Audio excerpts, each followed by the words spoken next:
എല്ലാവർക്കും സ്നേഹപൂർവ്വം സ്വാഗതം. ഭൂതകാലത്തെക്കുറിച്ച് ഖേദിക്കരുത്. കാരണം ഭൂതകാലത്തെക്കുറിച്ച് ഖേദിച്ചാൽ നമുക്കൊന്നും നേടാനില്ല. ഭൂതകാലത്തിൽ നമുക്ക് ഒരുപക്ഷെ ഏറ്റവും പ്രയാസകരമായ, നമുക്കൊരിക്കലും മറക്കാൻ കഴിയാത്ത, നമ്മുടെ ജീവിതത്തിൽ ഏറ്റവും വിലപ്പെട്ടത് എന്തെങ്കിലും ആവാം, വളരെ വിഷമിച്ച ഒരു കാലഘട്ടമായിരിക്കും ഭൂതകാലം. അത് കഴിഞ്ഞുപോയ കാര്യങ്ങളാണ്. അതിനെക്കുറിച്ച് നമ്മൾ ഈ വർത്തമാനകാലത്ത് ചിന്തിച്ച് ഒരു മൂലയിലിരുന്ന് സമയം കളഞ്ഞിട്ട് യാതൊരു കാര്യവുമില്ല. അതുകൊണ്ട് നമുക്കൊന്നും നേടാനില്ല. ഒരൊറ്റ വാക്കിൽ പറയുകയാണെങ്കിൽ ക്ലിയർലി നോ ബെനിഫിറ്റ്. ഭൂതകാലത്തെ കുറിച്ച് ഖേദിക്കാതെ വർത്തമാനകാലത്തെ ആത്മവിശ്വാസത്തോടെ കൈകാര്യം ചെയ്യുക. ഭയമില്ലാതെ ഭാവിയിലേക്ക് നോക്കുക. ആരും സഞ്ചരിക്കാത്ത വഴികളിലൂടെ അല്ലെങ്കിൽ ലോക പ്രശസ്തിയിലേക്ക് കുതിക്കുവാൻ വേണ്ടി നമ്മൾ ചിലപ്പോൾ പലതും ചെയ്തെന്നിരിക്കും. എന്ത് കാര്യം നമ്മൾ ചെയ്യുമ്പോൾ ഒരു 100 വട്ടം ആലോചിച്ചിട്ട് വേണം ചെയ്യാൻ. ആരും സഞ്ചരിക്കാത്ത വഴികളിലൂടെ എനിക്കൊറ്റയ്ക്ക് യാത്ര പോകണം എന്ന് തോന്നുകയാണെങ്കിൽ ലക്ഷ്യത്തിലേക്കുള്ള വഴികൾ ആനയെ തുറക്കപ്പെടും. പക്ഷേ പാതി വഴി ഉപേക്ഷിച്ച് മടങ്ങി വരാൻ മുന്നോട്ട് തന്നെ പോകണം. ഒരാളെയും നമ്മൾ നിസാരക്കാരനായി കാണാൻ പാടില്ല, ചെറുതായി കാണാൻ പാടില്ല. കാരണം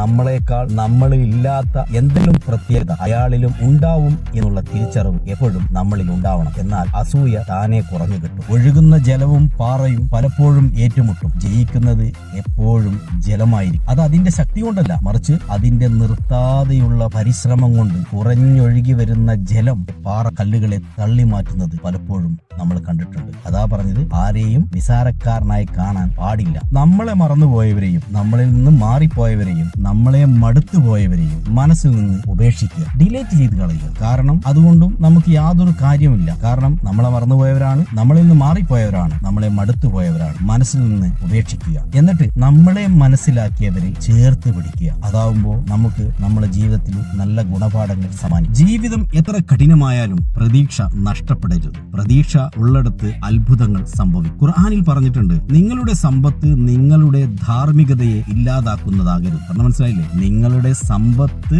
നിങ്ങളുടെ ധാർമ്മികതയെ ഇല്ലാതാക്കരുത്. ഖുർആൻ 63-ാമത്തെ അധ്യായത്തിൽ 9-ാമത്തെ പാരഗ്രാഫിൽ ശരിക്ക് അതിനകത്ത് പറഞ്ഞിട്ടുണ്ട്. നിങ്ങൾക്ക് ആ ഒരു കാര്യം വ്യക്തമായി കുറച്ചുകൂടി കൂടുതൽ ഡീറ്റെയിൽ ആയി അറിയണമെങ്കിൽ അവിടെ വായിച്ച് കാര്യങ്ങൾ മനസ്സിലാക്കാൻ ശ്രമിക്കുക.